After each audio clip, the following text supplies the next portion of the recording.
Welcome to Samba Samba. Enjoy the video. You start by powering down and removing the case so you can access components safely. Once done, eject SIM/memory cards and visually inspect the vibration motor area and speaker ports with bright light. You'll use a plastic spudger and a small Phillips to open minor panels. This prevents damage.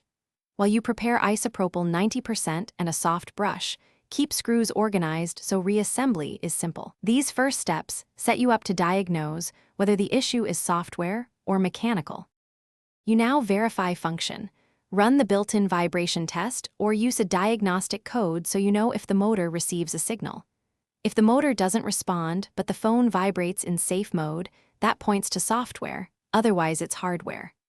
Once diagnosed, use compressed air and a soft brush to remove lint from ports and the motor cavity. This often restores contact.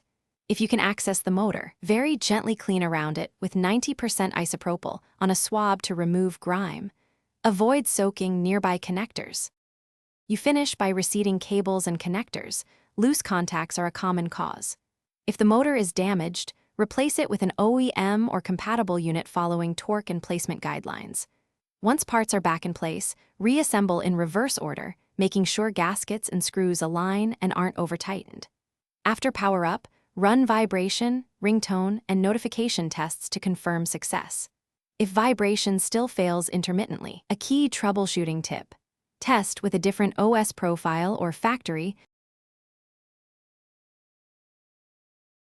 Thanks for watching. Consider subscribing if we helped you.